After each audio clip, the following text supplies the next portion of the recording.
चलिए आगे हम बात करते हैं रिएक्शन वाले पार्ट की। हमने पार्ट 1 में सोचा था इसको कंप्लीट करेंगे, फिर किसी का फ़ोन आ गया तो अब उसको एडिट करने में बहुत टाइम लगता है, तो सोचा पार्ट 2 ही इसको कर देते, वरना वो पार्ट 1 में ही पूरा आ जाता है, राइट।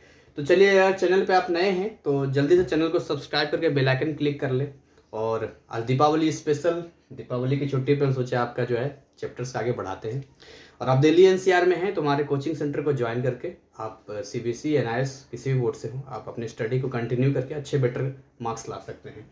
तो रिएक्शन वाले पार्ट में आपको बताने वाला था कि एसिड और बेस का रिएक्शन मैकेनिज्म क्या होगा और कैसे यहाँ पर होगा। तो मैं आपको जो पॉइंट बताऊंगा उसको बड़े ध्यान से समझना। थोड़ा सा देखिए, जितने पहले तो आपको नेचर वाइज समझना पड़ेगा। तो एक रिएक्शन में आपको पहले ही क्लियर करवा चुका हूं कि एसिड और बेस के मिलने से न्यूट्रलाइजेशन रिएक्शन होता है, यानी जहां एसिड और बेस मिलता है वहां न्यूट्रल चीजें हो जाती, चीजें न्यूट्रल हो जाती है, इसको न्यूट्रलाइजेशन रिएक्शन हम लोग कहते हैं।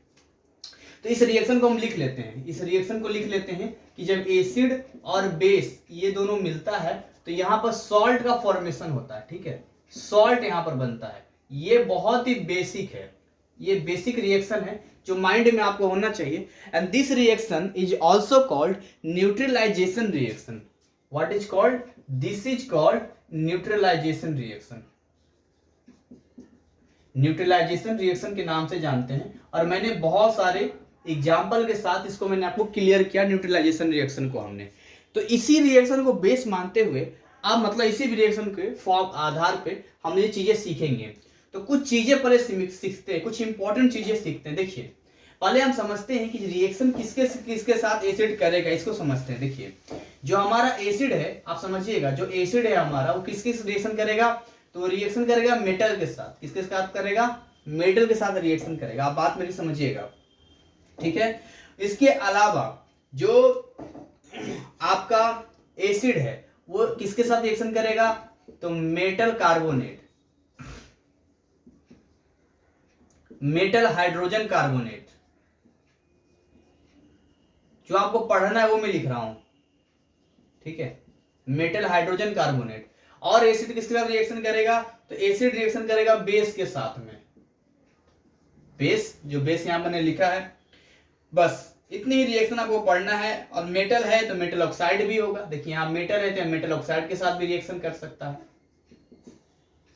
तो ये कुछ रिएक्शन के पार्ट हैं जो एसिड इतने के साथ रिएक्शन करेगा। तो एक एक करके एक एक टर्म को हम लोग थोड़ा सीखते हैं, समझते हैं, और उसके बाद मजा आ जाएगा आपको इन सारे रिएक्शन को पढ़ के। क्या आ जाएगा? मजा आ जाएगा, दिल गार्डन गार्डन हो जाएगा और आप खुशी से झूम उठेंगे। कैसे झूम उठेंगे इसको थोड़ा समझते हैं, क्लियर करते हैं। देखिए, अगर आप किसी भी मेटल की बात करते हैं, XYZ किसी भी मेटल की बात करते हैं, जो मेटल का नेचर होता है वो बेसिक नेचर होता है। कैसा नेचर होता है? बेसिक नेचर होता है। ये दिमाग में छाप आपको कर लेना है। आप किसी भी लोहा को, एल्युमिनियम को मुंह में डाल के देखें, खट्टा नहीं लगता है। वो बेसिक नेचर का होता है। जितना भी मेटल है, मेटल होता क्या? फॉर एग्जाम्पल, अगर मेटल का एग्जाम्पल मैं लूं, जैसे कि आयरन हो गया जिसको Fe से डिनोट करते हैं, कॉपर हो गया जिसको हम लोग Cu से डिनोट करते हैं, सोडियम हो गया, ठीक है, इसको हम लोग Na से डिनोट करते हैं, पोटासियम हो गया जिसको हम लोग K से डिनोट करते हैं। बहुत सारे मेटल हो सकते हैं। सिल्वर हो गया जिसको हम लोग Ag से डिनोट करते हैं, आपका आयरन, कॉपर। एल्युमिनियम हो गया,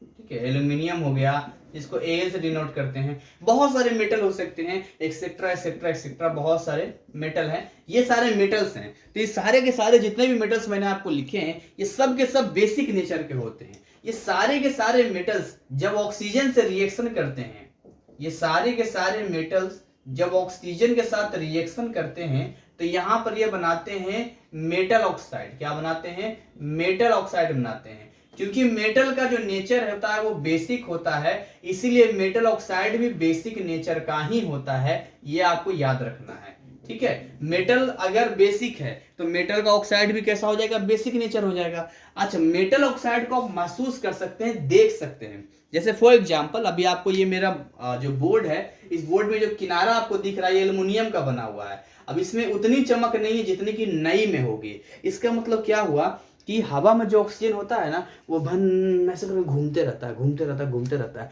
और जहां दिख जाता है ना कि ये मेटल जो है बहुत साफ सुथरा है, बिल्कुल नया है, उससे जाके दोस्ती करता है। और दोस्ती करके धीरे धीरे रिएक्शन करना शुरू करता है, मेटल के साथ रिएक्शन करना शुरू करता है और बनाता है मेटल ऑक्साइड में, उसके ऊपर एक लेयर बनाता है जो भद्दा लगने, मेटल भद्दा दिखना शुरू हो जाता है। देखते हैं आयरन को बर्बाद कर देता है। अगर इसके साथ ऑक्सीजन के साथ में मॉइस्चर मिल जाए, वाटर मिल जाए, तब तो एकदम झरझर करके पूरा जंग लग जाता है आयरन बेचारा।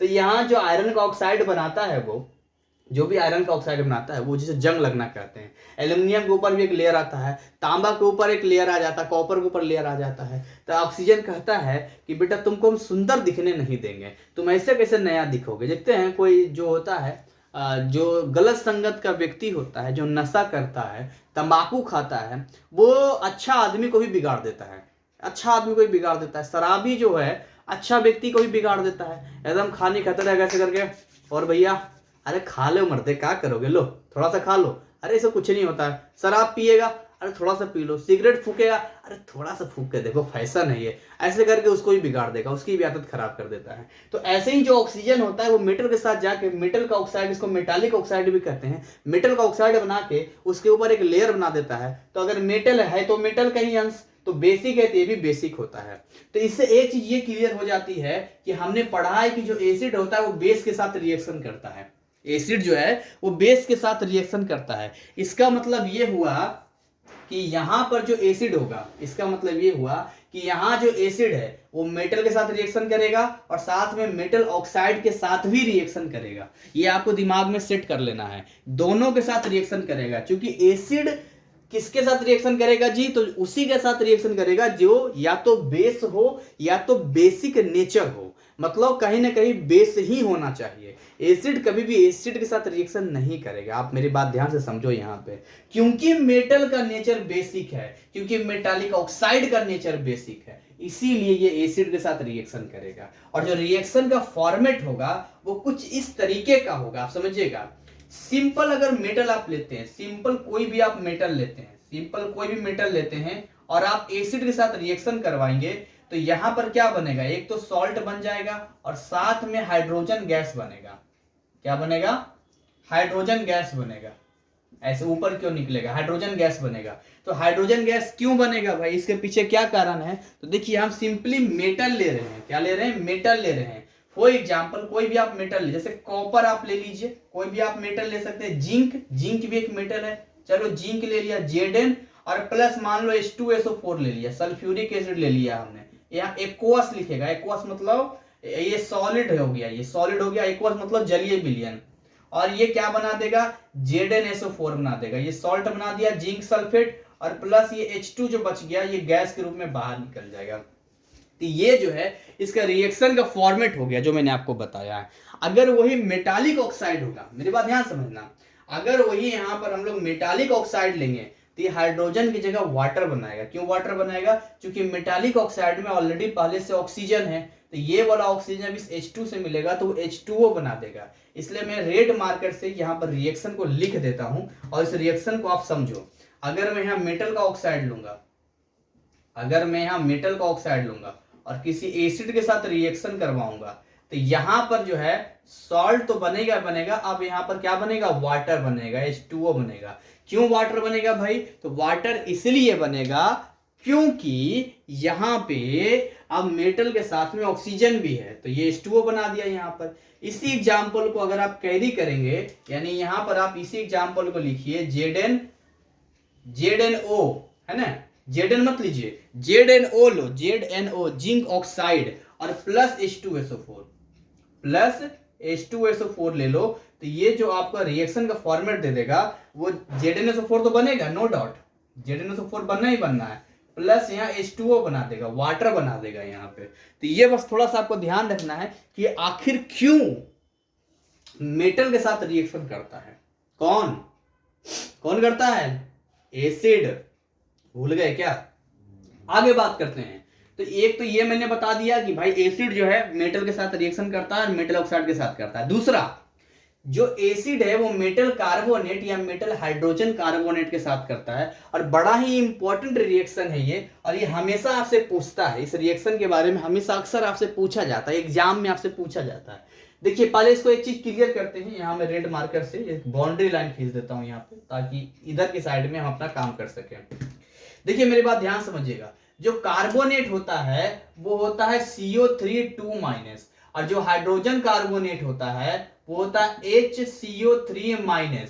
यानी कार्बोनेट का जो आपका वैलेंसी होता है वो 2- होता है और जो हाइड्रोजन कार्बोनेट का होता है वो 1- होता है। तो जब आप फार्मूला बनाएंगे तो इसी के बिहाफ पे आप बनाएंगे। इसको हम लोग हाइड्रोजन कार्बोनेट के बाई कार्बोनेट भी कहते हैं। क्या कहते हैं? बाई कार्बोनेट के नाम से भी इसको हम लोग जानते हैं। तो हाइड्रोजन कार्बोनेट भी कहते हैं और बाई कार्बोनेट के नाम से भी जानते हैं। तो जब हम यहाँ पर रिएक्शन मैकेनिज्म को सेट करेंगे तो आप यहाँ से ऐसे समझना, देखिए मेरी बात ध्यान समझना, मैं जो आपको बताऊंगा, मैं एक ट्रिक आपको बता रहा हूँ। क्या बता रहा हूँ?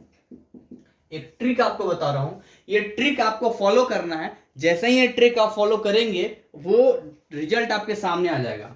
ट्रिक क्या है कि आपने कोका कोला का बोतल देखा है क्या? अरे देखा है कि नहीं देखा है? देखा है कि नहीं देखा है? सर कुछ और बोतल लग रहा है। चलो इससे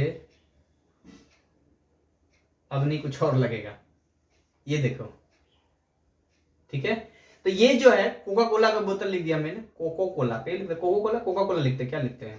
कोका कोला, कोको कोला, मुझे नहीं पता, कोका कोला लिख देता हूं मैं। देखो यहां पर ये लिख दिया मैंने। तो यहां पर जो है क्या इससे समझ में आता है सर, क्या ट्रिक काम करेगा? मैं ट्रिक आपको बताता हूं, समझना इसके अंदर ट्रिक मैं क्या बताने वाला हूं। ये ट्रिक मैंने खुद ही बनाया था और अक्सर बच्चे या कॉम्पिटिटिव एग्जाम में भी ये पूछा जाता है, तो लोग कंफ्यूज हो जाते हैं कि इसका रिजल्ट क्या बनेगा। तो इसी के बिहाफ पे मुझे ट्रिक बनाना पड़ा है। इस ट्रिक के अनुसार, इस ट्रिक के अकॉर्डिंग आप बड़े आसानी से दे पाएंगे। देखिए एक तो इसके अंदर वाटर होगा कि नहीं होगा? हाँ जी सर, वाटर इसके अंदर होगा। बोलो, इसके अंदर वाटर होगा कि नहीं होगा? अरे होगा कि नहीं होगा? देखो इसके अंदर क्या क्या मिला हुआ है। तो इसके अंदर अगर हम बात करें तो इसके इंटरनल अंदर अगर हम बात करते हैं तो वाटर मिला है अंदर वाटर? जी वाटर है। अच्छा, आप जब पीते हैं ढक्कन हटा के, यहां जब ढक्कन खोल के हटाते हैं तो इसके अंदर से गैस निकलती है। कौन सा गैस निकलता है? CO2 गैस निकलता है, जो नाक में जाके एकदम अजीब सा लगता है। तो वाटर है और क्या है?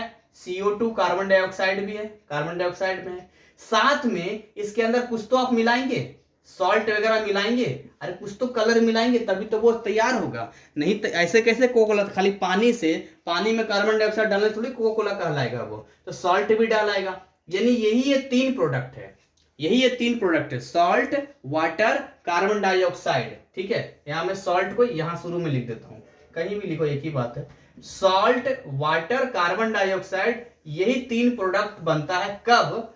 जब आप मेटल कार्बोनेट या मेटल हाइड्रोजन कार्बोनेट के साथ किसी भी एसिड का रिएक्शन करवाते हैं। यह आपको याद रखना है। कार्बोनेट, कोका कोला से आपको याद रखना है कार्बोनेट, कोका कोला कार्बोनेट, ये आपको याद रखना है। यानी यहां अगर आप रिएक्शन मैकेनिज्म को समझेंगे तो बिल्कुल ऐसा हो जाएगा कि ये आपका मेटल कार्बोनेट है, प्रोडक्ट एक ही आना है, चाहे वो मेटल कार्बोनेट हो या मेटल हाइड्रोजन कार्बोनेट हो, मेटल हाइड्रोजन कार्बोनेट हो, दोनों में कोई भी हो, किसी भी एसिड के साथ ये रिएक्शन करेगा तो जो प्रोडक्ट है वो क्या क्या प्रोडक्ट बनेगा? तो यही प्रोडक्ट बनेगा। क्या क्या बनेगा? सॉल्ट बनेगा, वाटर बनेगा और क्या बनेगा? CO2 बनेगा। ये दिमाग में सेट कर लेना है, ये दिमाग में फिट कर लेना है अपने को कि कोई भी मेटल कार्बोनेट हो, कोई भी मेटल हाइड्रोजन कार्बोनेट हो, जहां कार्बोनेट दिखा ना, हा, जहां कार्बोनेट दिखा, दिमाग को रिलैक्स करना है, कोका कोला का बोतल मंगवाया जाए। और उस बोतल में क्या क्या मिला है? सॉल्ट मिला है, वाटर मिला है और CO2 मिला है। इसका एग्जांपल हम जरा आपके सामने मिलकर करते हैं और ये यहां से ट्रिक आपका काम करेगा। तो ये आप ध्यान रखना, चाहे वो कौन कौन हो, मेटल कार्बोनेट हो या मेटल हाइड्रोजन कार्बोनेट हो, एसिड के साथ रिएक्शन करके यही 3 देगा। एग्जाम्पल के लिए मैं आपको सेट करता हूं, समझिए। मान के चलिए मैंने कैल्शियम कार्बोनेट लिया, CaCO3 लिया, कैल्शियम कार्बोनेट लिया, और साथ में मैं कोई एसिड लेता हूं, HCl ले लेता हूं मैं, ठीक है, HCl ले लेता हूं मैं, या HNO3 हिल गया कैमरा, चलो कोई नहीं, HNO3, HCO3, कोई भी एसिड लेता हूं, HCl लेता हूं यहाँ पे। तो यहाँ क्या क्या बनने वाला है? देखो मैंने क्या बोला, सॉल्ट के लिए स्पेस छोड़ देता हूं, प्लस H2O और प्लस CO2, ये 2 तो पक्का है। अब यहाँ पर क्या क्या बन जाएगा, H2CO2 तो खैर पक्का हो गया। तो देखो यहां से क्या बनेगा, मेरी बात ध्यान समझोगे तो आपको समझ में आएगा वरना नहीं आएगा। ये देखो Ca है और ये देखो Cl है, तो क्या बन गया CaCl2, calcium chloride plus H2O और क्या बन गया प्लस कार्बन डाइऑक्साइड, यही आपका बन गया। अगर आप यहां पर CaHCO3 का होल ट्वाइस भी लेते हैं, सर ऐसा फार्मूला काहे लिख दिए हैं, इसलिए लिखे हैं क्योंकि CO3 2 माइनस होता है और Ca2 प्लस होता है, इसलिए CaCO3 फार्मूला यहां पर बना। लेकिन अगर आप CaHCO3 लेंगे तो वहां पर इसका 1 माइनस होता है। तो जो मैंने आपको बताया था कि कैसे केमिकल फार्मूला बनता है, तो केमिकल फार्मूला का तरीका होता है कि यहाँ पर अल्टरनेट होगा, तो इसका 1 माइनस इसके पास जाएगा तो दिखेगा नहीं, लेकिन इसका दिखेगा यहाँ पर 2 प्लस अगर आप HCl लेंगे तो भी यही बनेगा CaCl2 plus H2O plus CO2। ठीक है, तो ये आपको ध्यान रखना है, ये आपको समझना है कि किस तरीके से यहाँ पर काम होता है। तो ये मैंने रिएक्शन वाला पार्ट आपको बताया कि भाई ये रिएक्शन का पार्ट है, थोड़ा इसको समझना, ध्यान से जानना। और बाकी तो ये जानते ही हो, ये तो जानते ही हो कि कोई भी एसिड बेस के साथ रिएक्शन करेगा तो न्यूट्रलाइजेशन रिएक्शन होता है, और यहीं से हमारा ये रिएक्शन का एसिड वाला कंसेप्ट क्लियर हो जाता है, पूरा हो जाता है। राइट, तो इससे ज्यादा आपको इसमें पढ़ना नहीं है, इससे ज्यादा कुछ है भी नहीं इसमें कि मैं आपको बताऊं, इसमें समझाऊं। आगे मैं आपको बात करता हूं बेस के रिएक्शन पे, हम लोग जरा बात कर लेते हैं। तो अगर मैं बेस के रिएक्शन पे आऊंगा तो बेस का रिएक्शन कहां कहां रिएक्ट करेगा बेस, उसको थोड़ा समझते हैं। तो इसको मैं मिटा देता हूं और मिटा के थोड़ा बेस के बारे में समझते हैं। तो इसको मैं मिटा देता हूं। समझ में आ रहा है चैप्टर क्या? हाँ जी सर, समझ में तो आ रहा है चैप्टर, बढ़िया समझ में आ रहा है, समझ में आना भी चाहिए, क्योंकि चैप्टर देखो कोई भी चैप्टर जो है हार्ड होता नहीं है, वो हमारे नॉलेज के अकॉर्डिंग, हमारे पास नॉलेज अच्छा खासा है तो हमारे लिए इजी है, और हमारा नॉलेज का लेवल अगर कम है तो हमें वो चीजें हार्ड लगेगी, सीधी सी बात है। तो आपको अगर कोई चीज हार्ड लगती है इसका मतलब है कि आपको नॉलेज बढ़ाने की जरूरत है, उससे डरने की जरूरत नहीं है। समझिए आप ध्यान से, यहाँ पे आप मेरी बात ध्यान समझिएगा, जब हम बेस की बात करते हैं तो बेस किसके किसके साथ रिएक्शन करेगा। एक्चुअली बेस मतलब बेसिक सॉल्यूशन, बेस मतलब बेसिक सॉल्यूशन, जहां भी मैं बेस वर्ड यूज करूंगा आप समझना कि मैं बेसिक सॉल्यूशन की बात कर रहा हूं। यहाँ पे किसकी बात कर रहा हूं? बेसिक सॉल्यूशन की बात कर रहा हूं। तो भाई एक तो बेस एसिड के साथ रिएक्शन करेगा ही करेगा, ठीक है, और उनके साथ रिएक्शन करेगा जिनके अंदर एसिडिक वाला गुण होगा। तो जितने भी नॉन मेटल्स हैं, जितने भी नॉन मेटल्स हैं, मेरी बात ध्यान समझना, जितने भी नॉन मेटल्स हैं, भाई नॉन मेटल्स क्या होता है, मेटल का उल्टा होता है, तो जितने भी नॉन मेटल्स होते हैं वो सब के सब एसिडिक नेचर के होते हैं। अब ध्यान रखना, सब के सब कैसे नेचर के होते हैं? एसिडिक नेचर के होते हैं। तो अगर नॉन मेटल्स एसिडिक नेचर के होते हैं तो बेस के साथ बड़े आराम से रिएक्शन कर लेंगे। नॉन मेटल्स में बहुत सारे एग्जांपल लिए जा सकते हैं, बहुत सारे एग्जांपल आप नॉन मेटल का ले सकते हैं। सर कैसे कैसे एग्जांपल ले सकते हैं नॉन मेटल का? तो देखिए जब आप नॉन मेटल पे आते हैं यहाँ पे तो एक नहीं कई सारे एग्जांपल है। तो सर कुछ एग्जांपल बताया जाए, अभी आपको एग्जांपल हम आपको बताते हैं और उसी एग्जांपल के हिसाब से आप वहां पर काम भी कर सकते हैं। आप मुझे कुछ नॉन मेटल का नाम बताइए, क्या क्या नाम लूं मैं? नॉन मेटल में जैसे कार्बन भी नॉन मेटल है, और कौन सा नॉन मेटल है सर? कार्बन हो गया, ऑक्सीजन हो गया, जितना गैसेस होता है वो नॉन मेटल आपका हो गया। इसके अलावा आप देखिए hydrogen, helium, lithium, beryllium, boron, carbon, fluorine हो गया आपका, नहीं फ्लोरीन हो गया आपका, एफ हो गया आपका, ये नॉन मेटल आ गया। तो मेटल को छोड़कर जो बच जाता है वो नॉन मेटल होता है, बाकी मेटल वाइट्स होता है यहाँ पे। ये नॉन मेटल जितने भी होंगे वो एसिडिक नेचर के होंगे और इसीलिए बेस के साथ ये रिएक्शन करेंगे। दूसरा, जो आपका नॉन मेटल का ऑक्साइड होगा, यानी कोई भी नॉन मेटल जब ऑक्सीजन के साथ रिएक्शन करता है तो नॉन मेटालिक ऑक्साइड बनाता है। क्या बनाता है वो? नॉन मेटालिक ऑक्साइड बनाता है। तो जो नॉन मेटालिक ऑक्साइड अगर ये एसिडिक है तो ये भी क्या हो जाएगा? ये भी एसिडिक नेचर का ही होगा। इसीलिए नॉन मेटालिक ऑक्साइड भी किसके साथ रिएक्शन कर सकता है? तो बेस के साथ बड़े आराम से रिएक्शन कर सकता है, बड़े आराम से, और बहुत अच्छे तरीके से रिएक्शन करेगा, बिंदास तरीके से रिएक्शन करेगा, राइट। चलिए आगे हम लोग बात करते हैं यहाँ पे, आइए इसको आगे समझते हैं, कुछ इसको एग्जाम्पल लेके समझते हैं। जैसे मान के चलिए कि मैं कोई नॉन मेटालिक ऑक्साइड लेता हूँ, तो नॉन मेटालिक ऑक्साइड मैं CO2 ले सकता हूँ, है नहीं, कोई CO2 लेता हूँ और बेस के साथ रिएक्शन करवाता हूँ। तो यहाँ मैं रिएक्शन का फॉर्मेट लिख देता हूँ, रिएक्शन का फॉर्मेट लिख देता हूँ, और रिएक्शन का फॉर्मेट ये रहेगा आपका कि ये है, मान लो कोई बेस, ये है बेस और ये है नॉन मेटल ऑक्साइड, ठीक है, नॉन मेटल ऑक्साइड।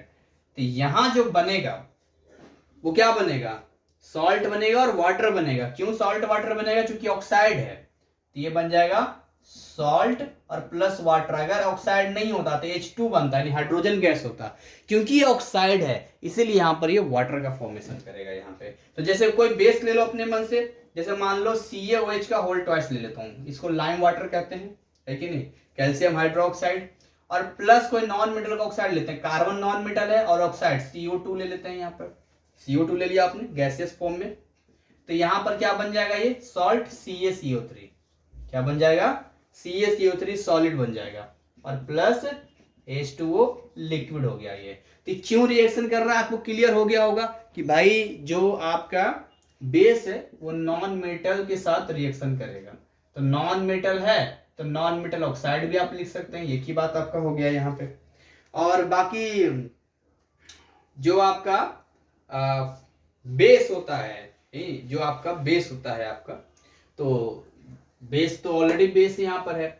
मैं कुछ और बताऊंगा अभी आपको, कुछ ऐसे भी ऑक्साइड के बारे में बताऊंगा जो एसिड की तरह भी बिहेव करते हैं और बेस की तरह भी बिहेव करते हैं। एम्फोटेरिक ऑक्साइड उसको हम लोग कहते हैं, लेकिन रिएक्शन वाले पार्ट में वैसा कुछ नहीं है, बस यही कुछ रिएक्शन है बेस के साथ में। देखिए मैं किसके बारे में बताना चाह रहा हूँ आपको, ये बस बेसिक क्लियर हो गया आपका। बाकी आप एसिड के साथ रिएक्शन करेंगे तो यही रिएक्शन बनेगा, एसिड बेस, तो क्या बनेगा, देखिए आप नेक्स्ट अगर ले कोई भी एसिड और बेस के साथ रिएक्शन करेंगे तो क्या बनेगा, वही बनेगा शुरू में बताया था, सॉल्ट बनेगा और वाटर बनेगा। ये तो मैं शुरू में बता चुका हूँ। कोई भी एसिड ले लो, जैसे H2SO4 ले लिया, और कोई भी बेस ले लो, मान लो NaOH ले लिया, तो क्या बन जाएगा, ये सॉल्ट बन जाएगा, Na2SO4 बन जाएगा ये, और प्लस H2O बन जाएगा। ऐसे बहुत सारे एग्जांपल लिए जा सकते हैं यहाँ पे, राइट। खैर आगे हम लोग बात करते हैं, एम्फोटेरिक ऑक्साइड के बारे में बात कर लेते हैं थोड़ा सा। एम्फोटेरिक ऑक्साइड क्या होता है, देखिए जो एल्युमिनियम ऑक्साइड होता है वो एम्फोटेरिक ऑक्साइड होता है, Al2O3। Aluminium oxide is called amphoteric oxide. और एम्फोटेरिक ऑक्साइड का डेफिनेशन अगर हम बात करते हैं तो जो ऑक्साइड एसिड की तरह भी बिहेव करता है और साथ में प्लस बिहेव करता है बेस की तरह भी बिहेव करता है। तो एक बार में कभी अगर इसके पास बेस आएगा, इसके पास बेस आएगा तो एसिड की तरह बिहेव करना शुरू कर देगा, और इसके पास अगर मान के चलिए कि बेस आएगा तो एसिड करेगा, और एसिड आएगा तो बेस की तरह बिहेव करना शुरू कर देगा। आजकल बहुत सारे नचनिया हो गए ना, नचनिया होने का मतलब है लड़के ही होते हैं, लेकिन टिकटॉक तो खैर खत्म हो गया, उसके बाद बहुत सारे आते हैं, मान लो कई सारे हैं लड़की बन जाते हैं, साड़ी पहन के दुपट्टा रख के कई तरह की चीजें करते हैं। तो मतलब ये समझिए कि वीडियो बनाते के समय व्यूज के लिए, लाइक के लिए वो लड़की बन जाते हैं, और वैसे तो लड़का ही है वो, तो लड़का की तरह भी बिहेव कर रहा है, लड़की की तरह बिहेव कर रहा है। तो वैसे समझिए ये एम्फोटेरिक ऑक्साइड होता है, ये Al2O3। तो अब तो ऐसा कुछ बचा नहीं जो मैं आपको इसमें कुछ ज्यादा बताऊं। कुछ बेस यहाँ पर है जिसको इस्तेमाल आप कर सकते हैं, उसका मैं बेस वगैरह एसिड का मैं यूज आपको बता देता हूँ कहाँ कहाँ यूज कर सकते हैं यहाँ पे।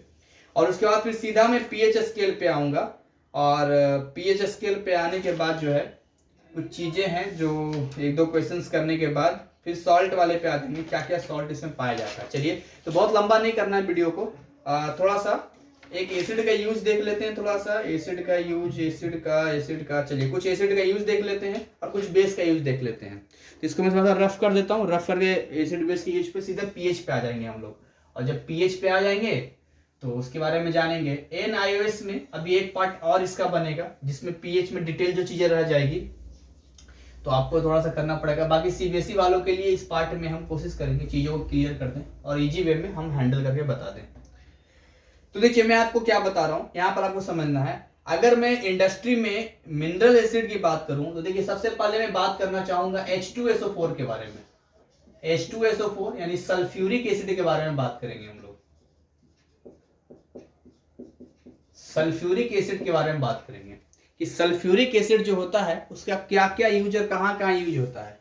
तो सल्फ्यूरिक एसिड का जो यूज है वो मैन्युफैक्चर करता है फर्टिलाइजर्स बनाने में आता है, ammonium sulphate, paint, dye, chemical, plastic, synthetic fibre, detergent, explosive and car की बैटरी बनाने में इसका इस्तेमाल होता है।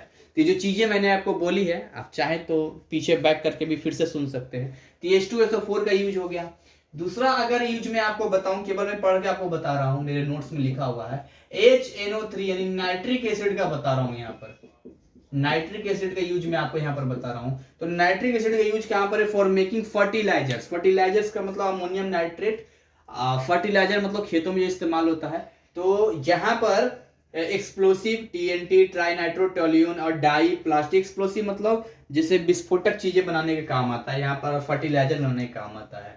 और तीसरा अगर मैं HCl की बात करूं यानी हाइड्रोक्लोरिक एसिड की अगर मैं बात करूं, हाइड्रोक्लोरिक एसिड की अगर मैं बात करता हूं कि this is the hydrochloric acid, और इसका यूज कहां कहां हम लोग इस्तेमाल इंडस्ट्री में कहां कहां इस्तेमाल करते हैं। तो इसका इस्तेमाल होता है कि देखिए कोई भी स्टील वगैरह होता है उसके ऊपर, स्टील वगैरह होता है उसके ऊपर जो ऑक्साइड बन जाता है उसको साफ करने के लिए, क्योंकि उसके ऊपर जो ऑक्साइड बनता है, जैसे इसके ऊपर ये जो आपको दिख रहा है जो ऑक्साइड बना है एल्यूमिनियम के ऊपर, यहाँ देखिए HCl से बड़े अच्छे से साफ हो जाएगा, बहुत अच्छे तरीके से क्लीन हो जाएगा क्योंकि न्यूट्रलाइजेशन रिएक्शन काम कर जाएगा यहाँ पे।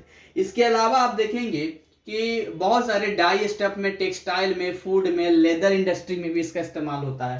तो ये कुछ यूज वगैरह मोटा मोटी ये दोनों फर्टिलाइजर में हो गया, ये लेदर इंडस्ट्री में हो गया। तो इस तरह से कुछ मोटा मोटी आपको यूज ध्यान में रखना है कि एसिड का यहाँ यहाँ हम लोग इस्तेमाल करते हैं या यूज करते हैं। अगर मैं बेस की बात करूं, बेस की, तो देखिए अगर बेस में ये तो एसिड हो गया इतना, अब मैं ब्लू मार्कर से बेस के बारे में लिखता हूं। तो अगर मैं बेस के बारे में बात करता हूं जैसे सोडियम हाइड्रोक्साइड की बात करते हैं, NaOH, सोडियम हाइड्रोक्साइड। तो अगर हम सोडियम हाइड्रोक्साइड की बात करते हैं यहाँ पर कि भाई सोडियम हाइड्रोक्साइड का किस तरीके से हम यूज करेंगे या कैसे हम सोडियम हाइड्रोक्साइड को कहां पर करते हैं, तो इसके किससे, ये देखिए सोडियम हाइड्रोक्साइड साबुन बनाने काम आता है, सोप, पेपर का मैन्युफैक्चरिंग हो गया, पेपर का मैन्युफैक्चरिंग हो गया आपका, सिंथेटिक फाइबर का हो गया, सिंथेटिक फाइबर का हो गया आपका, रेयन के नाम से इसको जानते हैं हम लोग, सिंथेटिक फाइबर हो गया। तो ये सोडियम हाइड्रोक्साइड इतनी चीजों का मैन्युफैक्चरिंग करता है, sodium with the help of sodium hydroxide हम लोग करते हैं। सेकंड अगर मैं बात करूं CaOH का होल ट्वाइस, CaOH का होल ट्वाइस यानी कैल्शियम हाइड्रोक्साइड। तो अगर हम कैल्शियम हाइड्रोक्साइड की बात करते हैं यहाँ पे, तो यहां पर इसका इस्तेमाल ब्लीचिंग पाउडर में होता है। अभी हम सीखेंगे इसका इस्तेमाल किस में होता है, मैं यहां पर लिख देता हूं ब्लीचिंग पाउडर। अब ब्लीचिंग पाउडर क्या होता है, अभी हम आप इसके बारे में जिक्र करेंगे कुछ कंपाउंड में कि ब्लीचिंग पाउडर क्या होता है, इसके बारे में सीखेंगे। तो ब्लीचिंग पाउडर बनाने में इसका इस्तेमाल होता है।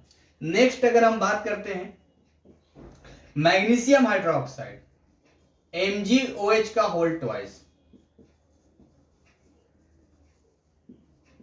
मैग्नीशियम हाइड्रोक्साइड की बात करते हैं। If we talk about magnesium hydroxide यानी MgOH का होल ट्वाइस, तो इसका जो यूज होता है वो एंटासिड में होता है, न्यूट्रल, जब ज्यादा एसिड हो जाता है हमारे पेट में तो इसमें इस्तेमाल होता है डाइजेशन में ठीक करने के लिए। इसके बारे में चर्चा करना थोड़ा भूल गया है, नहीं चर्चा करना भूल गया बिल्कुल। देखिए कई बार होता है ना कि हम ज्यादा खाना खा लेते हैं, पार्टी फंक्शन में जाते हैं कहीं भी, पता है लोगों की सोच क्या होती है, मैं भी कई बार सोचता हूँ, जाते हैं तो ये देखते हैं कि यार दाल तो घर में रोज खाते हैं, चावल भी रोज खाते हैं, रोटी भी रोज खाते हैं, तो वो ऐसी ऐसी चीजें देखते हैं जो मार्केट में अगर वो खरीदेंगे तो ज्यादा पैसा खर्च करना पड़ेगा, तो वहां सबसे पहले अटैक होता है। और गोलगप्पे तो खैर हजम करने के लिए लोग खा लेते हैं, तो धड़ के एकदम से एकदम भाई वो तो शादी फंक्शन रोज रोज थोड़ी होता है, जितना खाइए वो तो उसी स्टीमेट से बनाया गया, एक आदमी कितना खाएगा, और जितना आप खा सकते हैं उतने ही गेस्ट के हिसाब से जो है वहां पर खाना बनाया जाता है, तो घटने वाला तो बात ही नहीं वहां पर होता है। तो आपके होता ही है शादी ब्याह की, खाएंगे पिएंगे इंजॉय करेंगे। तो वो जो है एक ही रात में, कहते हैं रात में खाना कम खाना चाहिए, या सोने से 2 घंटा पहले खा के सोना चाहिए। और मार के ये भी खा लिया, ये भी खा लिया, ये भी खा लिया, ये भी खा लिया, ये भी खा लिया, ये भी खा लिया, ये भी खा लिया, इतना खाना खा लेते हैं कि उसको पचाने के लिए हाइड्रोक्लोरिक एसिड जो हमारे स्टोमक में रिलीज होता है वो ज्यादा निकलने लगता है, ताकि ज्यादा पचेगा। और ज्यादा खाना खाने की वजह से ज्यादा एसिड हमारा बॉडी रिलीज करना शुरू कर देता है। तो ज्यादा एसिड की वजह से फिर हमें खट्टी ढकार आना शुरू होता है। ओह, अजीब सा लगता है एकदम से। अब खट्टी ढकार जब आता है तो हमारा मन बहुत अजीब सा लगता है। तो वहां पर फिर हम एंटासिड इनो वगैरह पी लेते हैं, या पता नहीं आजकल क्या क्या आने लग गया है।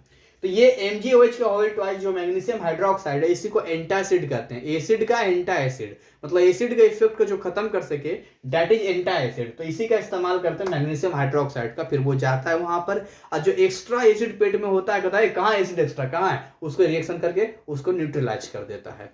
ठीक है, तो अगली बार जब आप खाने पीने जाएं तो साथ में इनो का पैकेट जरूर लेकर जाएं, या कोई एंटासिड साथ में लेकर जरूर जाएं। अब ये मत कहना सर साबुन का फेन भी तो बेसी होता है, उसको पी लिए तो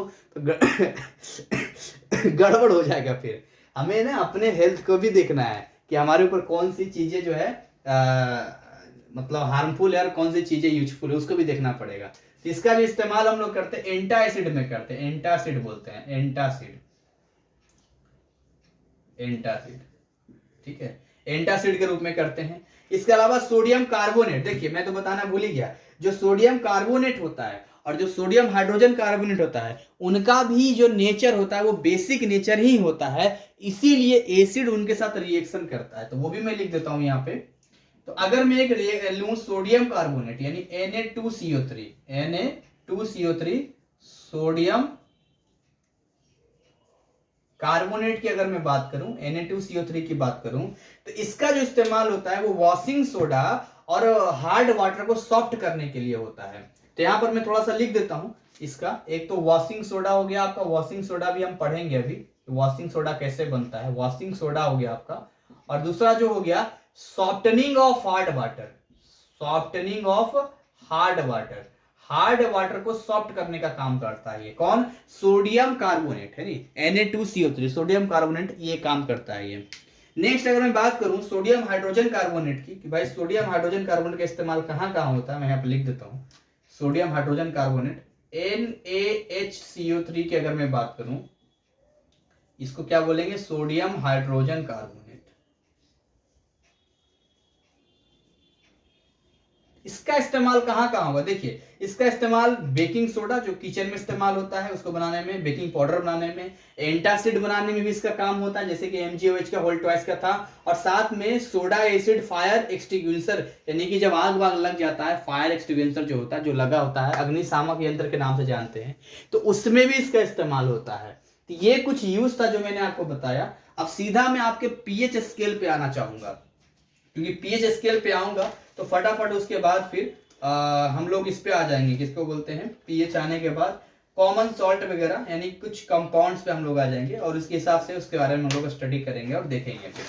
तो चलिए हम लोग जो है एक काम करते हैं,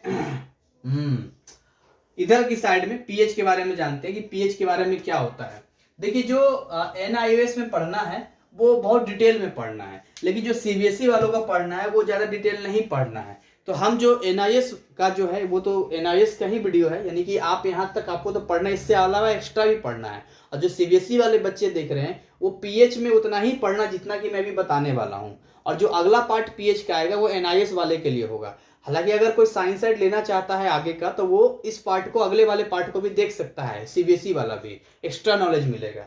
तो जो NIS का सिलेबस है वो थोड़ा सा CBSE से ज्यादा पढ़ना होता है। ऐसा सोचते हैं लोग कि ओपन है तो मतलब इजी होगा, ऐसा बिल्कुल गलत है, कोई इजी विजी वाली कहानी नहीं होती है यहाँ पे। तो मैं यहाँ पर आपको बताता हूँ कि क्या पीएच होता है और किस तरीके से जो है हम पीएच को अंडरस्टैंड करते हैं या समझते हैं। समझिए मेरे बात ध्यान से, मैं जो आपको बताने वाला हूँ। पीएच स्केल होता क्या है, देखिए पीएच स्केल एक मेजरमेंट का एक स्केल है जिससे हमें आइडिया लगता है कि एसिड कितना स्ट्रांग है या बेस कितना स्ट्रांग है या बेस कितना वीक है, इससे हमें पता चलता है। तो एक इसमें क्या होता है, पोटेंज ऑफ हाइड्रोजन बोलते हैं, यानी H+ की मात्रा के बारे में पता चलता है। तो बीच में 7 होता है, बीच में क्या होता है, 7 होता है। ये जो 7 नंबर होता है ये न्यूट्रल होता है, यानी ना ये एसिड होता है और ना ही ये बेस होता है। ये आपको बड़ा क्लियर समझना पड़ेगा। और जब इसके इधर आएंगे आप 6, 5, 4, 3, 2, 1 और यहां पर 0, ये जो इधर से इधर आप आएंगे तो आप देखेंगे ये वाला जो हिस्सा मैंने इधर लिखा है, इधर की ओर जैसे जैसे आप बढ़ेंगे इधर की ओर, यानी ये एसिड के बारे में आपको बताएगा, इधर की ओर एसिड के बारे में बताएगा, राइट। यानी कि आप ऐसे समझिए, मैं आपसे पूछूं कि pH 0 वाला ज्यादा एसिडिक होगा कि pH 2 वाला ज्यादा एसिडिक होगा, तो चूंकि एरो इधर की ओर है तो जितना कम वैल्यू होगा उतना ज्यादा स्ट्रॉन्ग एसिड होगा, यानी 0 वाला ज्यादा स्ट्रॉन्ग एसिड होगा। बाकी 2, 3, 4, 5 ये जिससे से हम लोग 7 के नजदीक जाते जाएंगे बच्चों, वैसे वैसे ये वीक होता जाएगा। क्या होता जाएगा, ये वीक बनता चला जाएगा, राइट। आगे अगर हम बात करें यहाँ पे नेक्स्ट, इसके इधर अगर आप इधर आते हैं, इसके इस तरफ आते हैं, जैसे इधर हो गया 8 हो गया, 9 हो गया, 10 हो गया, 11 हो गया, 12 हो गया, 13 हो गया और यहाँ पर ये 14 हो गया। तो 14 तक जब जाते हैं तो ये बेस के बारे में बताता है। किसके बारे में बताता है, बेस के बारे में बताता है। इसका एरो इधर को मैं लिख रहा हूं, ये बताता है बेस के बारे में। जैसे जैसे आप हायर की ओर जाएंगे वैसे वैसे बेस का नेचर बढ़ता जाएगा। यानी मैं आपसे पूछूं कि pH 8 वाला ज्यादा बेसिक होगा, ये pH 10 वाला ज्यादा बेसिक होगा, तो जितना ज्यादा वैल्यू हम 14 तक जाएंगे उतना ज्यादा होगा। तो इसका मतलब है कि अगर मैं कुछ पॉइंट आउट यहां नोट करूं तो 7 वाला तो न्यूट्रल हो गया, ये क्या हो गया, न्यूट्रल हो गया। न्यूट्रल का मतलब हो गया ना ये एसिड है और ना ही ये बेस है, ना ये एसिड है ना ही ये बेस है। अगर मैं आपसे पूछूं स्ट्रॉन्गेस्ट एसिड, स्ट्रॉन्गेस्ट यानी उससे ज्यादा कोई स्ट्रॉन्गेस्ट हो ही नहीं सकता है। अगर स्ट्रॉन्गेस्ट एसिड की बात करूं तो यहां पर क्या हो जाएगा, पीएच कितना होना चाहिए, पीएच होना चाहिए स्ट्रॉन्गेस्ट एसिड का 0। स्ट्रॉन्गेस्ट एसिड का पीएच कितना हो जाएगा, 0 हो जाएगा। लेकिन अगर मैं आपसे पूछूं स्ट्रॉन्गेस्ट बेस, अगर यहां पर मैं आपसे पूछूं स्ट्रॉन्गेस्ट बेस के बारे में पूछूं, भाई स्ट्रॉन्गेस्ट बेस क्या होगा, तो इसका जो पीएच हो जाएगा वो कितना हो जाएगा, 14 हो जाएगा। कितना हो जाएगा इसका पीएच, इसका पीएच हो जाएगा 14। सबसे हाईएस्ट, उससे ज्यादा होता ही नहीं है, इसका 14 हो गया आपका। तो इस तरीके से आप देखेंगे कि इस तरीके से हम लोग कहते हैं। अगर आप वीकर एसिड के बाद मान लो तुलना करना है, मान लो pH इज इक्वल टू मान लो 2 लिखा है, ठीक है, और यहां पर लिखा है pH इज इक्वल टू मान लो 5 लिखा हुआ है, तो मैं यहां से आपसे पूछूं विच इज मोर एसिडिक, कौन ज्यादा एसिडिक होगा, तो 2 वाला जो होगा ज्यादा एसिडिक यहां पर हो जाएगा, क्योंकि pH 2 है तो 2 वाला ज्यादा एसिडिक हो जाएगा। सेम कंडीशन अगर मैं यहां पर लिखूं pH इज इक्वल टू 10 और यहां मैं लिखूं pH इज इक्वल टू 12, तो विच इज मोर बेसिक, ज्यादा बेसिक कौन होगा, तो ऑब्वियसली 12 वाला ज्यादा बेसिक हो जाएगा यहाँ पे। तो ये क्लियर आपको करना पड़ेगा, ये क्लियरली आपको समझना पड़ेगा कि भाई कौन ज्यादा स्ट्रॉन्ग एसिड होगा और कौन बेस होगा और कैसे हम तुलना कर सकते हैं। अब इसी के हिसाब से आप अंडरस्टैंड कर सकते हैं और समझ सकते हैं। तो पीएच लेटर पी से हुआ, पी का मतलब क्या होता है, जर्मन वर्ड पोटेंज होता है, जिसका मतलब होता है पावर, मतलब एच के बारे में लोग बताते हैं, कॉन्सेंट्रेशन के बारे में बात करते हैं। तो जैसे जैसे इधर आप बढ़ते जाएंगे, इसका मतलब क्या हुआ, H+ का कॉन्सेंट्रेशन इंक्रीज कर रहा है। किसका कॉन्सेंट्रेशन इंक्रीज कर रहा है, H+ का कॉन्सेंट्रेशन इंक्रीज कर रहा है। और जैसे जैसे आप इधर की ओर जाएंगे मतलब OH- का कॉन्सेंट्रेशन इंक्रीज कर रहा है। चलो थोड़ा पानी पी लेता हूं।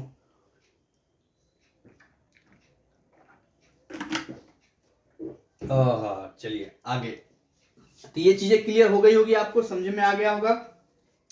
और मैं कुछ चीजें यहाँ पे क्लियर करना चाहता हूं और साथ में मिलकर जरा करते हैं कि किसमें क्या क्या चीजें होती है। थोड़ा सा 2-4 मिनट समय लेते हैं। अगर मैं कॉन्सेंट्रेटेड हाइड्रोक्लोरिक एसिड की बात करता हूं, कॉन्सेंट्रेटेड HCl की बात करता हूं, तो इसका जो पीएच होता है वो 0 होता है। अगर आप कॉन्सेंट्रेटेड HCl की बात करते हैं तो बहुत ही स्ट्रॉन्ग एसिड होता है ये। अगर आप डाइल्यूट एसिड की बात करते हैं, आप डाइल्यूट एसिड की बात करते हैं तो इसका जो पीएच होता है वो 1 हो जाता है, 1.0, यानी 1 ही मान लीजिए आप। तो यानी कि ये भी स्ट्रॉन्ग एसिड ही है। ये तेजाब जिसको कहते हैं एसिड का तो बना होता है, गाढ़ा होता है, कॉन्सेंट्रेटेड होता है। अगर आप गैस्ट्रिक जूस की बात करते हैं, गैस्ट्रिक जूस क्या होता है, पेट वाला जो होता है ना, स्टोमक बनाता है, उसको हम लोग गैस्ट्रिक जूस कहते हैं। तो अगर आप गैस्ट्रिक जूस की बात करते हैं तो गैस्ट्रिक जूस का जो पीएच होता है वो 1.4 होता है। कितना होता है? 1.4 पीएच होता है गैस्ट्रिक जूस का। इसके अलावा यदि आप लेमन जूस की बात करते हैं, नींबू का, ठीक है, आप लेमन जूस की अगर आप बात करते हैं यहाँ पे, तो लेमन जूस का जो पीएच होता है वो होता है 2.5। ठीक है, ये थोड़ा आपको ये ध्यान रखना चाहिए, कितना होता है ये याद रहना चाहिए। लेमन जूस में कितना होता है? पीएच 2.5। इसी से आप अंदाजा लगा सकते हैं कि लेमन जूस में भी एसिड होता है, तो ठीक ठाक एसिडिक है, यानी कि एसिडिक होता है। ये इतना हल्का भी नहीं है, मतलब बिल्कुल वीक भी नहीं होता। 2.5 ठीक ठाक है, इतना इधर है। आगे हम लोग बात करते हैं, अगर विनेगर की बात करते हैं, सिरका जिसको आप कहते हैं, अगर आप विनेगर की बात करते हैं तो इसमें कितना होता है? इसमें होता है 4.0 होता है, सिरका में 4.0 होता है। टोमेटो जूस की अगर आप बात करते हैं, इसकी बात करते हैं, टोमेटो जूस की बात करते हैं तो ये 4.1 होता है। एक बार की बात है, मैं क्या पराठा खा रहा था, टमाटर की चटनी थी और तांबा का प्लेट था, जो पीतल का प्लेट होता है। तो हुआ क्या, पराठा उसमें आया, चटनी भी उसी के ऊपर दे दिया सिस्टर ने। अब जब बहन ने उसमें दे दिया तो जो कलर था ना, वो कलर पहले मतलब गंदा गंदा टाइप का था। अब चटनी जितने हिस्से पर रखा वो हिस्सा चमक गया। अब चमक गया, जब मैं उस खाऊं तो बड़ा जहर जैसा लगे, स्वाद बिल्कुल अजीब सा, कड़वा बिल्कुल अजीब सा दिखे एकदम से। तो मुझे समझ में आ गया कि टमाटर के अंदर होता है एसिड, और जो बर्तन है मेरा ये है बेस, क्योंकि मेटल क्या होता है? बेस होता है। और यहाँ बना दिया सॉल्ट। इसलिए कहा जाता है कि आपको इसमें क्या बोलते हैं, कोई भी मेटल वाला बर्तन हो गया, खासकर एल्युमिनियम वगैरह में दही नहीं जमाना चाहिए। तो आपने देखा होगा हमारे गांव वगैरह में भी, हमारे देश में दही वगैरह जमाने के लिए मिट्टी के बर्तन का इस्तेमाल होता है, क्योंकि मिट्टी का बर्तन बेसिक नेचर थोड़ी ना होता है। पर अगर आप कोई और बर्तन का इस्तेमाल करेंगे तो वहाँ दही नहीं बनेगा, उसको स्वाद बहुत खराब हो जाएगा, मतलब सॉल्ट बन जाएगा यहाँ पे। आगे बात करते हैं यहाँ पे, अगर आप कॉफी की बात करते हैं, कॉफी आप जानते होंगे, कॉफी। तो अगर कॉफी की आप बात करते हैं तो आपको अगर गेस करना है तो आप गेस कर सकते हैं यहाँ पे। कॉफी का जो पीएच होता है वो 5.0 होता है, यानी एसिडिक होता है कॉफी। 5.0 है, यानी कॉफी जो होता है वो एसिडिक में हो जाता है आपका। इसके अलावा अगर आप बात करते हैं सॉफ्ट ड्रिंक की, सॉफ्ट ड्रिंक आप पीते हैं कि नहीं पीते हैं soft drink? Yes sir, soft drink पीते हैं। तो इसका होता है 6.0। क्या होता है? 6.0 होता है। अभी दिवाली के टाइम में घर में वॉशरूम को साफ करना था, तो हार्पिक खत्म हो गया था, नहीं था। तो सिस्टर ने कहा एक काम करें, वो ले आए, वो कोई भी कोका कोला हो गया या स्प्राइट वगैरह ले आए क्या? मैंने बोला क्यों? बोले वो भैया जब गिराते हैं ना तो साफ हो जाता है। बोले मैंने तो सोचा ही नहीं, मैंने तो फर्श पे गिराते हैं, गंदे फर्श पे, वो साफ हो जाता है, टाइल्स वगैरह। तो लोग क्या अपना पेट साफ करने के लिए पीते हैं क्या?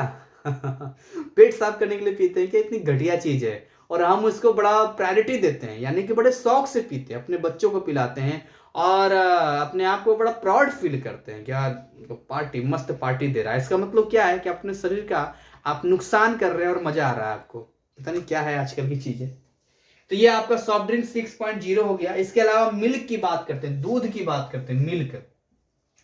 जब आप मिल्क की बात करते हैं तो मिल्क 6.5 लैक्टिक एसिड होता है मिल्क में। मिल्क में क्या होता है? लैक्टिक एसिड पाया जाता है। तो 6.5 हो गया आपका। इसके अलावा प्योर वाटर की बात करते हैं, प्योर वाटर।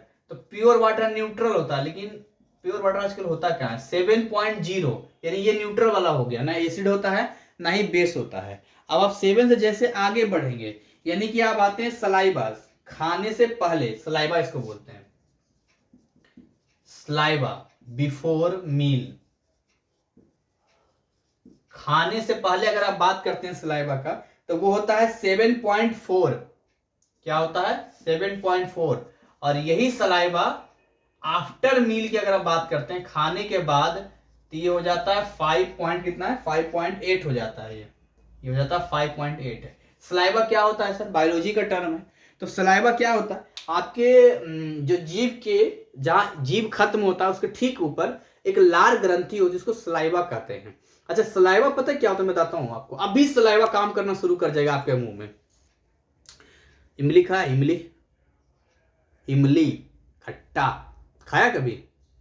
गोलगप्पे, आप जहां भी रहते हैं याद कीजिए वो दुकान जो आप गोलगप्पे खाते हैं, और मैं आपको बोलूं कि मस्त मेरी तरफ से गोलगप्पे को खाना है, कैसा लग रहा है? टिक्की, बर्गर, पिज्जा, टेस्टी, आपकी फेवरेट मिठाई, ओहो, आपके सामने खाने को मिले। अब देखिए क्या है, आपके मुंह में पानी आना शुरू हो जाएगा। बोले सर हमारे मुंह में तो नहीं आ रहा है, हम बिल्कुल एकदम से वो है, संतुष्टि वाले इंसान है। लेकिन अगर सामने होता है तो मुंह में जो लार आ जाता है, जो मुंह में पानी आ जाता है, वही सलाइवा होता है, वही लार होता है वहां पे। तो यहाँ जो सलाइवा है बिफोर मील की बात करते हैं तो 7.4 होता है, यानी बेसिक होता है। लेकिन खाना खा लेने के बाद फिर वो एसिड की तरह काम करता है, 5.8 हो जाता है वो। आगे बात करते हैं ब्लड की। हम लोग अगर बात करते हैं तो ब्लड का होता है 7.4। अगर आप ब्लड की बात करते हैं तो ब्लड आपका होता है 7.4 होता है ब्लड आपका। इसी तरीके से अगर आप एग्स की बात करते हैं, अंडों की बात करते हैं, तो वो 7.8 होता है आपका। ठीक है, यानी कि ये हम लोग किसके नजदीक हैं? हम लोग 7 और 8 के बीच में, यानी कि बीक बेस में है, स्ट्रॉन्ग में नहीं है। किसमें है? बीक बेस में आ जाते हैं। इसके अलावा आगे मैं टूथपेस्ट की बात करूं, देखिए टूथपेस्ट जो होता है आपका, टूथपेस्ट जिसका इस्तेमाल आप लोग करते हैं, तो सुबह सुबह हम लोग कहते हैं मुंह में क्या होता है? एसिड बन जाता है। तो रात में जब सोते हैं तो एसिड करते हैं, सुबह शाम हम लोग ब्रश करना चाहिए, क्योंकि आपका जो है दिन भर भी तो खाते हैं तो मुंह में एसिड बनता है। रात में ज्यादा एसिड इसलिए बनता है कि मुंह बंद करके सो जाते हैं, ऐसे करके मुंह बंद करके सो जाते हैं, एसिड बनता है। कई लोग ऐसे होते हैं, आज हाँ मुंह से सांस लेते थे करके, उनके मुंह में जो है मिश्री डाल दो, चीनी डाल दो तो खा लेगा, अब मिर्ची डालो तो क्यों कौन डाल दिया तो यहाँ पर जो है ये जो टूथपेस्ट है, यहाँ पे टूथपेस्ट का 8.0 होता है, 8 होता है टूथपेस्ट का यहाँ पे। बेकिंग सोडा 8.5 होता है, ऐसे करके milk of magnesia 10.5, ammonia dilute, ये सारी चीजें फिर आगे का हो जाता है। सबसे हाँ, अगर कॉन्सेंट्रेटेड सोडियम हाइड्रोक्साइड लेंगे, मैं लिख देता हूँ, कॉन्सेंट्रेटेड NaOH लेंगे, इसका 14 होता है, बिल्कुल स्ट्रॉन्ग होता है। कितना होता है? 14 होता है। इसीलिए जब भी कॉन्सेंट्रेटेड HCl और कॉन्सेंट्रेटेड NaOH मिलाते हैं तो स्ट्रॉन्ग एसिड और स्ट्रॉन्ग बेस के बीच में रिएक्शन होता है और न्यूट्रल बनता है, न्यूट्रल तैयार होता है, यहाँ पे न्यूट्रल सॉल्ट तैयार होता है। तो खैर इसी के साथ जो है ये सारी चीजें आपकी क्लियर हो गई है। पीएच का इस्तेमाल मैंने बता दिया, और कुछ क्वेश्चंस मैं पढ़ के आपको बताता हूं और क्वेश्चंस का आपको जवाब देना है। पहला क्वेश्चन इसमें है, which acid is produce in our stomach, what happens if there is an excess of acid in the stomach, how can its effect be cured? यानी ये कह रहा है कि हमारे स्टोमक में कौन सा एसिड प्रोड्यूस होता है और क्या होता है यदि ज्यादा एसिड हमारे स्टोमक में बन जाता है, तो इसे कैसे ठीक किया जाता है। तो आंसर एक बार सुन लीजिए, आपको सब समझ में आ जाएगा। Our stomach produces hydrochloric acid, जिसका जो पीएच होता है व्हाट 1.4। देखिए हमारे पीएच जो हमारे होता है 1.4, यही गैस्ट्रिक जूस है आपका। और अभी कोरोना के टाइम में कहा जा रहा था आपके गले में जो कोरोना वायरस है उसको गर्म पानी पिएंगे तो चला जाएगा स्टोमक में, और स्टोमक में होता है गैस्ट्रिक जूस, यार यही 1.4 कोरोना वायरस को भी खत्म कर सकता है, क्योंकि स्ट्रॉन्ग एसिड हो जाता है 1.4, राइट। अब ये दिमाग मत लगाना सर ये पेट फाड़ क्यों नहीं देता है, स्ट्रॉन्ग एसिड है तो पेट तो फाड़ के निकाल देना चाहिए। आगे, दिस डाइल्यूट HCl, क्या बोला? डाइल्यूट होता है। This dilute HCl helps in digestion our food without harming the stomach, stomach के बिना नुकसान दिए। Sometimes excess acid produces in the stomach due to various reason, कई रीजन से हो सकता है। The excess acid in the stomach causes indigestion, मतलब अपच हो जाता है आपको, which produces pain and irritation, आपको लगता है दर्द आपको होता है।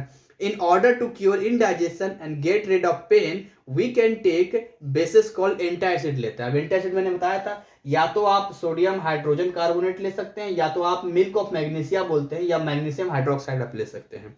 नेक्स्ट दूसरा question, how does N antacid work, name 2 common antacid, कैसे एंटासिड काम करता है, आप 2 कॉमन एंटासिड का नाम बताइए। तो antacid are a group of mild bases which have no toxic effect, कोई भी खतरनाक इफेक्ट उसमें नहीं होता है ऑन द बॉडी के ऊपर। बीइंग बेसिक इन नेचर, क्योंकि वो बेसिक होते हैं। Antacid react with access acid in the stomach, जो एक्स्ट्रा एसिड बनता है उस पर काम करता है, एंड न्यूट्रलाइज उसको करता है। It this gives relief to the person concern, और ये उस व्यक्ति को रिलीफ देता है। The two common antacid used for curing indigestion due to acidity, पहला हो गया मिल्क ऑफ मैग्नीशियम हाइड्रोक्साइड, इसको मिल्क ऑफ मैग्नीशिया कहते हैं, यही वाला MgOH का होल ट्वाइस, और दूसरा हो गया सोडियम हाइड्रोजन कार्बोनेट, जिसको हम लोग बेकिंग सोडा के नाम से भी जानते हैं। ठीक है, इसको बेकिंग सोडा भी बोलते हैं, इसको मिल्क ऑफ मैग्नीशिया भी बोलते हैं। मैं यहाँ पर लिख ही देता हूं ताकि आपका भ्रम दूर हो जाए। This is called milk of magnesia, milk of magnesia, और दिस इज बेकिंग सोडा, ये बेकिंग सोडा इसको कहते हैं। तो ये आपको ध्यान रखना है कि बेकिंग सोडा NaHCO3 है, और वो आपका हो गया मिल्क ऑफ मैग्नीशिया हो गया। अच्छा, नेक्स्ट हम लोग जरा बात करते हैं, explain the pH change as the cause of tooth decay. मतलब आप एक्सप्लेन कीजिए टूथ डीके क्यों होता है, पीलापन क्यों आता है। अभी एक बच्ची को मैं पढ़ा रहा था, 7th क्लास में है, तो उसको मैं उसकी बुक में मैं देख रहा था, इतना गंदा फोटो दिया था उसके मतलब बुक में, इतना कोई होगा कोई तंबाकू वहाँ खाने, इतना गंदा फोटो दिया था, मुझे वहाँ पर हथेली रख के पढ़ाना पड़ा, तो उसको देख के मुझे उल्टी ऐसा घिन जैसा आ रहा था। इतने दांत खराब, जो गुटखा वगैरह खाते हैं या जो लोग दांत की अच्छे सफाई नहीं करते हैं, तो उनके दांतों पर एक पीला परत जम जाता है, उसी को हम लोग टूथ डीके के नाम से जानते हैं। ठीक है, तो वो जो होता है एसिड का लेयर होता है, एंड कॉज pH चेंज, और कैसे इसको रोका जा सकता है, प्रिवेंट किया जा सकता है। When we eat food containing sugar, अगर आप चीनी मीठा खाते हैं, देन बैक्टीरिया जो होता है प्रेजेंट होता है हमारे मुंह में ही, वो ब्रेक डाउन द शुगर को ब्रेक करता है और उसको एसिड में कन्वर्ट कर देता है, और ये जो एसिड होता है वो हमारे मुंह के अंदर बन जाता है अगर आप कोई मीठा चीज खा लेते हैं तो खासकर कोई मीठा सामान खाने के बाद आप दांत को अच्छे से साफ कर लें, और रात में मीठी चीजें खाने के बाद ब्रूश जरूर कर लें, वरना आपके दांत जो है वो ऐसे हो जाएंगे कि बचपन में हमारे नाना जी जब हमारे यहाँ आते थे, या मैं नानी घर कभी जाता था, तो मैं देखता था कि नाना जी जो है उनके दांत सारे खत्म खराब हो गए थे, तो नकली दांत लगा रखा था उन्होंने। तो जब वो खाना खाते थे तो मैं पहली बार मैंने देखा पूरा दांत को बाहर निकाल लिया और थाली में आराम से धो रहे हैं उसको, और फिर ऐसे ऐसे करके इसको लगा लिया ऐसे करके, और फिर एकदम से मस्त एकदम बढ़िया हो गया।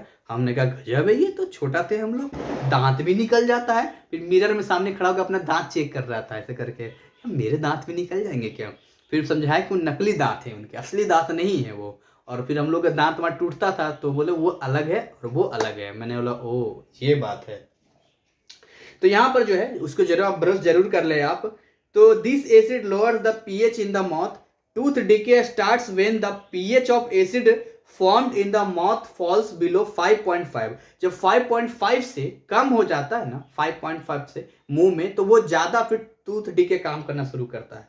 This is because then the acid becomes strong enough to attack the enamel of our teeth and corrode it. Corrode मतलब उसको नुकसान कर देता है उसके ऊपर, एनामल बाहरी लेयर को।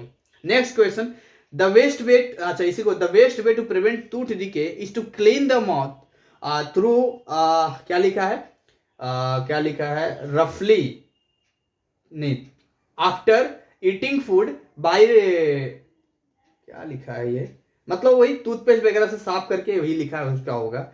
सो यूजिंग द टूथपेस्ट हाँ for cleaning the teeth can neutralize the excess acid in mouth and prevent tooth decay. Next question, a farmer has found that the pH of soil in his field is 4.2. एक किसान है जो अपनी मिट्टी का pH देखता है 4.2 है। Name any two chemical materials which he can mix with soil to adjust his pH. तो अगर एसिडिक है तो बेस मिलाएगा, तो या तो वो क्यूक्लाइन मिला दे, मतलब कि calcium oxide CaO calcium oxide, या तो स्लेक्ट लाइम मिलाते सोडियम कैल्शियम हाइड्रोक्साइड CaOH का होल ट्वाइस, यानी इसको लाइम वाटर भी कहते हैं हम लोग। Next, why life can not exist on the planet Venus. Venus पे लाइफ क्यों नहीं एग्जिस्ट होती है, ये आप याद रखना, ठीक है। तो the atmosphere of planet Venus is made of thick white and yellowish cloud of sulphuric acid का वहां पर लेयर पे पूरा एटमोस्फियर है। So life can not be exist on the planet Venus. Next, What happens during a bee sting? What is its remedy? यानी क्या उसका इलाज क्या है अगर कोई मधुमक्खी काट ले तो। बचपन में हमें भी काटा है मधुमक्खी, आपको भी काटा होगा, नहीं काटा तो क्या sir कटवाओगे। When a honey bee sting a person, मुझे मधुमक्खी से एक बड़ा याद आ रहा है। एक बार क्या था, मैं 9th या 10th में था। तो गांव में देखते हो कुछ ऐसे चाचा लोग होते हैं जो बड़े जानकारी अपना को समझते बहुत जानकारी है। दादाजी भी थे, शाम का टाइम था, गर्मी था, तो कहते हैं भौरा होता है, मधुमक्खी जाति का होता है, भौरा होता है, और एक बार आप उसे छेड़ देते हैं तो आपको पीछा करता है। वो पीछा करने का मतलब है, मैं बता रहा हूँ क्यों हंस रहा हूँ, पीछा करता है आपको। तो अरविंद चाचा नाम था उनका, तो बता रहे थे कि एक लड़का ने एक जगह पर भौरे को छेड़ दिया, तो उसका पीछा करने लगा। वो नदी में डुबकी लगा दिया तो उसके ऊपर वो घूमने लगा उसको पीछा कर रहा था। तो वो कह रहे दौड़ कर भी जा रहा तो ही पीछा कर रहा था। मैंने बोला दादाजी बैठे थे, वो बैठे थे। मैंने अच्छा चाचा एक बात बताइए, अगर हम बहुत तेज दौड़ेंगे तब भी वो पीछा करेगा? बोले हाँ तब भी पीछा करेगा। मैंने कहा अच्छा। फिर मैंने कहा अच्छा साइकिल पे जाएंगे तो तब भी पीछा करेगा? बोले हाँ तब भी पीछा करेगा। मैंने कहा अच्छा। अब बाइक पे रहेंगे तो? बाइक पे रहेंगे तो तब भी करेगा। स्पीड कर देंगे तो? अब जवाब ही नहीं चाचा के पास। तो दादाजी कहने लगे अरे अरविंद जी का इन लोग के चक्कर में आप पड़ते रहते हैं, इन लोग का दिमाग जानते हैं कहाँ कहाँ चलता है। हमने कहा तब भी पीछा करेगा क्या? अगला आप भी वही सोचो जो मैं बोलने वाला था, अगर मैं 4 व्हीलर में रहूं तो तो यही है यहाँ पे, when a honey bee stings a person, it injects acidic liquid into the skin, में एसिड डाल देता है, which causes immense pain and irritation होता है। if the bee sting a person, then rubbing a mild base like baking soda आप वहाँ रगड़ लीजिए solution on the stung area, skin पे, तो वहाँ रिलीफ आपको मिलेगा और इस न्यूट्रलाइज रिएक्शन होगा। नेक्स्ट क्वेश्चन पढ़ने से पहले थोड़ा सा पानी पी लेते हैं, अब वीडियो को एंड बाइंड अप ही करेंगे।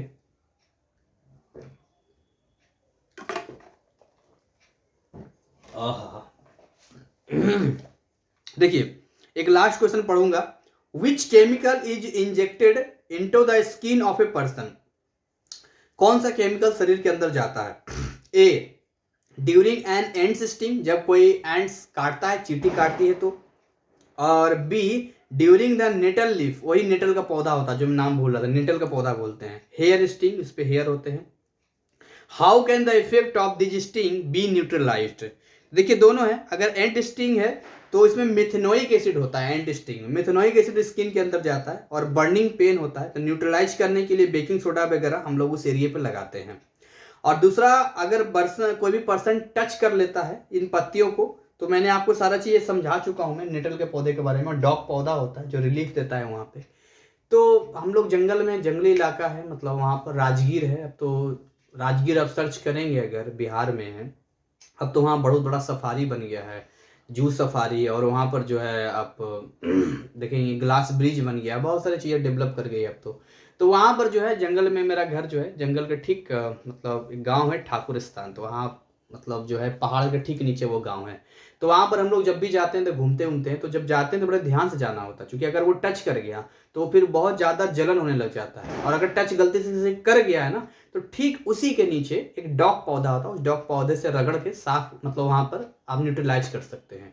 तो खैर इसी के साथ आज के इस पार्ट को बाइंड अप करते हैं हम लोग। अब इसका एक पार्ट बच गया है सीबीएसई वालों के अकॉर्डिंग, सीबीएसई वालों के अकॉर्डिंग केवल एक पार्ट बचा है, वो कंपाउंड्स के बारे में है।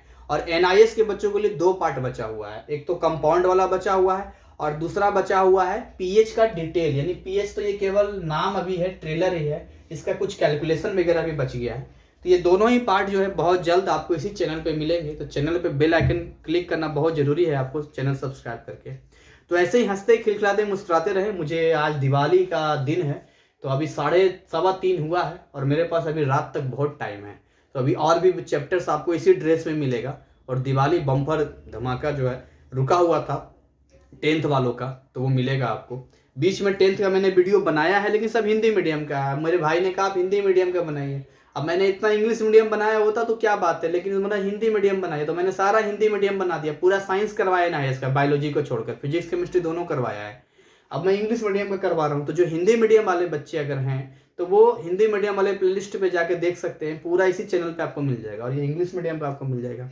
तो अपनी वाणी को यही पर देते हैं विराम और मिलते हैं एक नए टॉपिक में।